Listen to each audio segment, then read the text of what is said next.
Le Seigneur soit avec vous. Évangile de Jésus-Christ selon saint Matthieu.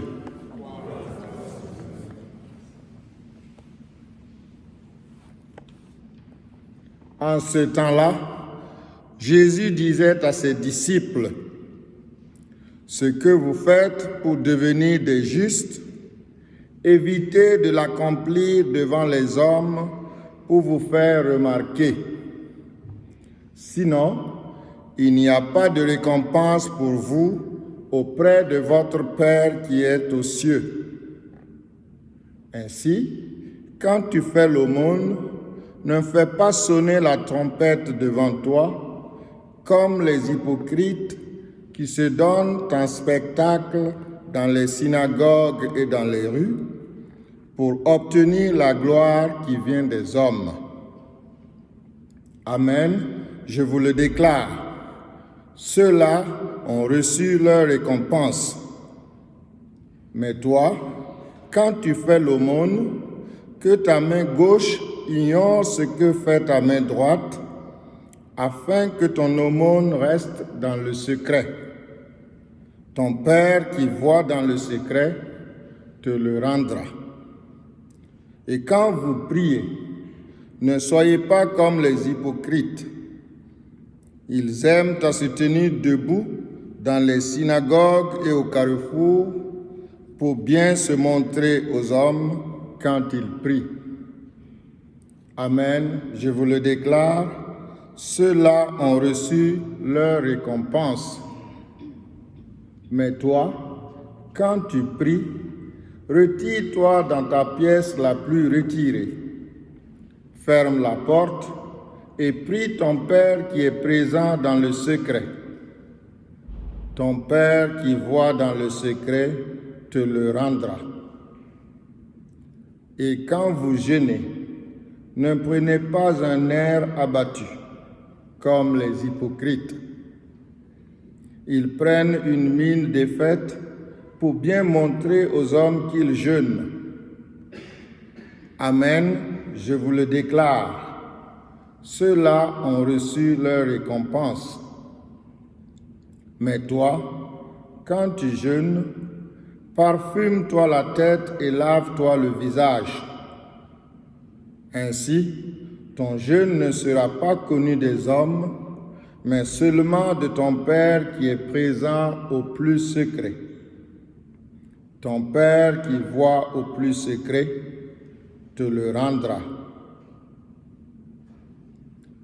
Acclamons la parole de Dieu.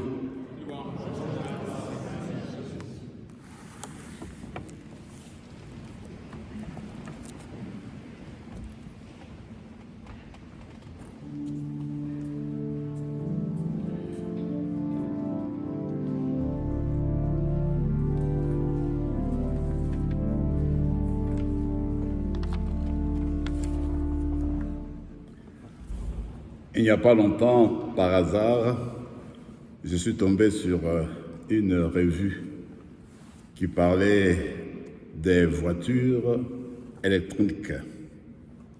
Alors, j'ai lu un peu sur ces voitures électriques et certaines choses m'ont plu en pensant à la prédication d'aujourd'hui.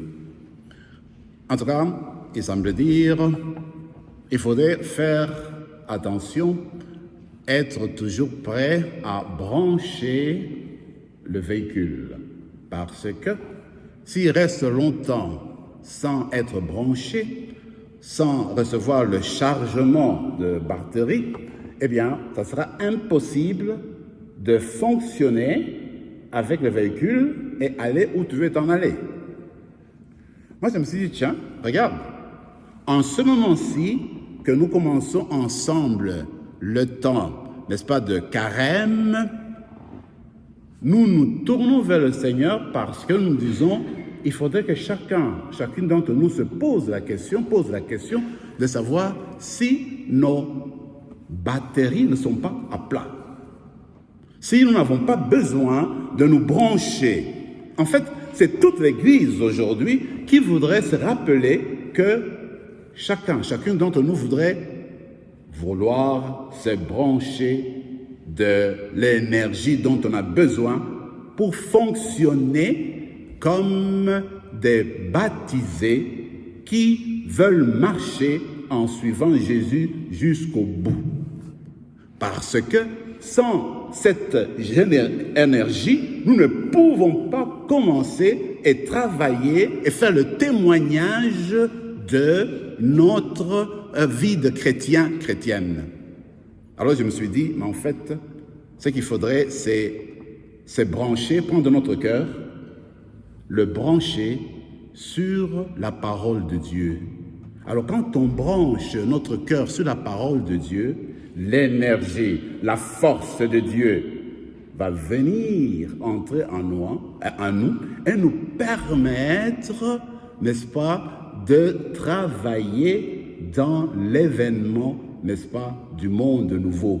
Voilà quelque chose qu'on peut déjà retenir maintenant. Si nous voulons rajeunir, si nous voulons vraiment nous nourrir avec cette énergie-là, tournons-nous vers la parole de Dieu. C'est elle qui va nous nourrir, c'est elle qui va nous donner l'énergie dont on a nécessaire pour continuer à travailler et à soutenir notre Église.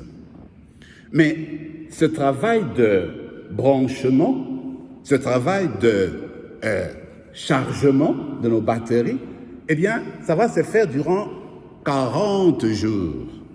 Vous savez que l'idée de 40 a commencé officiellement dans l'Église rattachée au carême. Ça a commencé au IVe siècle. C'est à ce moment-là que l'Église vraiment a commencé à se structurer. À partir de ce moment-là, l'Église s'est dit, avant de vivre l'expérience de la résurrection du Seigneur, il faudrait prendre le temps de se préparer en vue de saisir vraiment le sens de la résurrection de Jésus afin de comprendre comment aujourd'hui la résurrection vient encore aujourd'hui nous relever. Mais là, qu'est-ce qu'il faut faire? Eh bien, ce qu'il faut faire, c'est prendre 40 jours. Si on pense aux 40 jours que disait l'Église, eh bien, il faut se rappeler ce que Jésus lui-même a fait. Il a dû prendre 40 jours. On dit 40 jours et 40 nuits, où il est entré, n'est-ce pas, dans le désert, avant son baptême. Mais il y a aussi cette présence de Moïse qui, au fait, après 40 jours, quand il est monté sur le mont Sinaï, avant de recevoir les commandements de Dieu, il a dû passer 40 jours. Aussi, il y a l'idée de Élie, qui a passé aussi 40 jours pour arriver au mont Horeb, qu'on appelle Horeb, mais en fait, c'est aussi le mont Sinaï. Mais qu'est-ce qu'il a voulu faire? Élie a reçu, a vu, a senti la présence de Dieu. Moïse a rencontré le Seigneur. Jésus, eh bien, il est venu nous rappeler la présence de Dieu avec son expérience, n'est-ce pas, d'enfant de Dieu.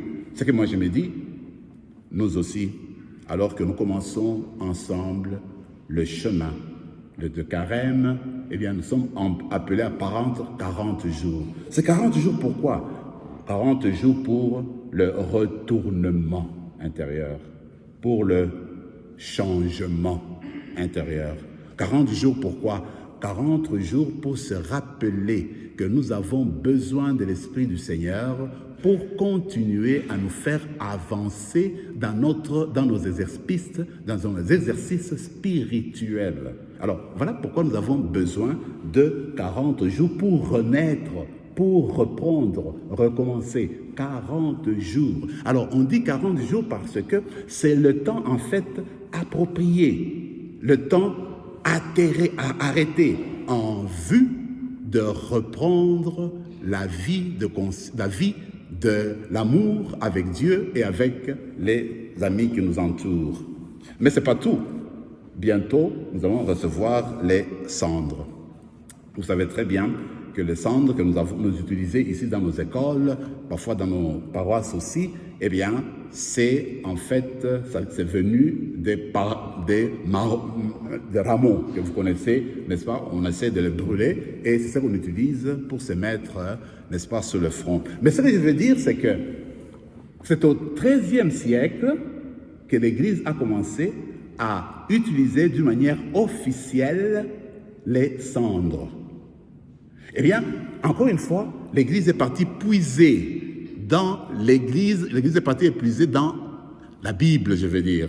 Alors, il est parti épuiser pour voir qu'est-ce qui se passe. En fait, depuis l'Ancien Testament, on utilisait les cendres. Les cendres, quand tu vis dans le révolte, tu te rappelles que tu as laissé tomber Dieu, que tu as fait le mal, que tu es endeuillé. Alors, tu as besoin de te couvrir du cendre pour montrer que tu entres dans la pénitence, dans le changement. Tu veux commencer une nouvelle vie parce que ces cendres-là te marquent. C'est un exemple extérieur, c'est un signe extérieur qui montre que dans ton intérieur, eh bien, tu veux changer, tu veux devenir une autre personne. Voilà pourquoi on se couvrait en fait des cendres. Alors nous autres là, on le fera bientôt aussi.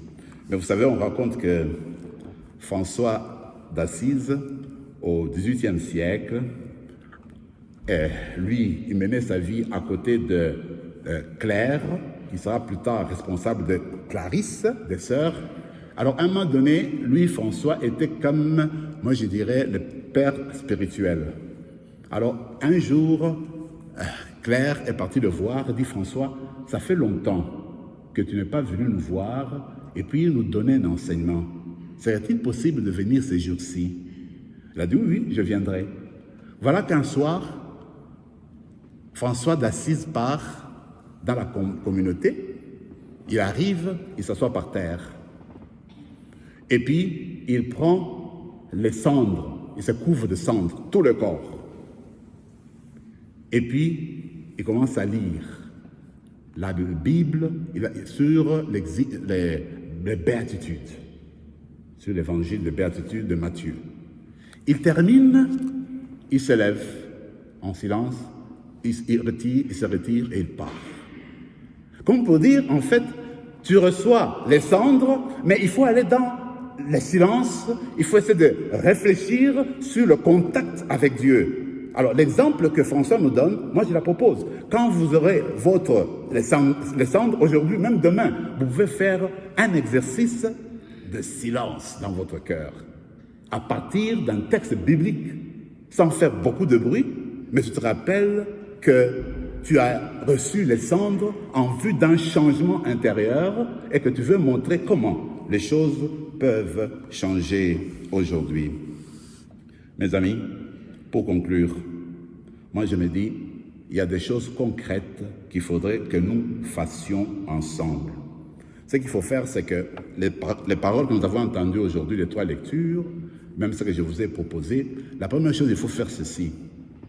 Il faudrait se détourner de notre moi. Tu vois, notre moi, souvent est rempli, n'est-ce pas, de nous-mêmes, de notre égoïsme, de notre orgueil, de les choses que nous voulons avoir seulement pour nous. Alors, durant le carême, qu'est-ce que ça veut dire, c'est détourner?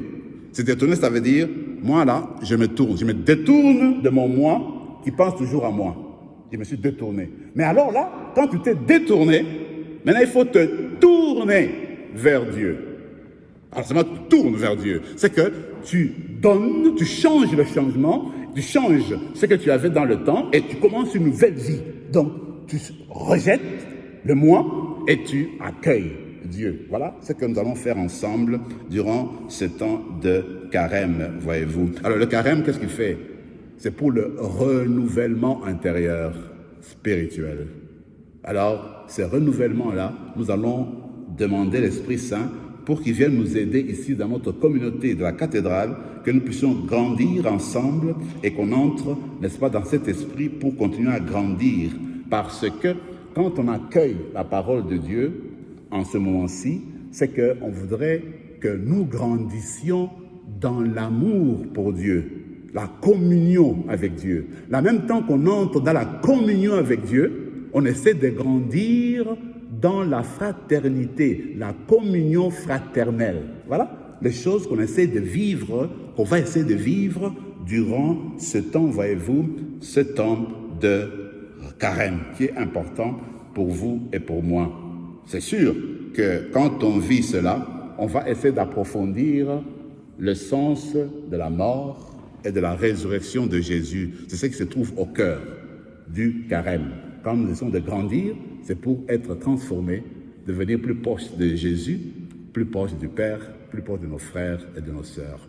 Je conclue avec ceci. Dans ce temps-ci où nous parlons en fait de l'année sainte, eh bien, nous parlons des personnes qui sont des pèlerins d'espérance. Alors ici à Carême, nous sommes invités à devenir des personnes qui annoncent la bonne nouvelle, dans le sens qu'ils annoncent l'espérance. Une personne me disait une fois, mais comment dire l'espérance? Comment expliquer? J'ai dit, moi c'est simple pour moi. J'ai dit, l'espérance, c'est quand tu n'arrives pas à dormir la nuit et tu vois que la nuit est longue. Du coup, le soleil s'est levé. Tu te demandes comment ça s'est arrivé. Ça, c'est l'espérance. Maintenant, nous avons eu tellement de neige dernièrement. Eh bien, l'espérance, c'est quoi? Du coup, vous vous rendez compte que l'hiver est terminé. Ça devient un autre temps. C'est le printemps. Ça, l'espérance. Alors, vous et moi, nous sommes appelés, durant ces temps-ci, à devenir des pèlerins d'espérance. Demandons cette grâce-là dans notre église, ici à la cathédrale, mais aussi dans nos familles. Amen.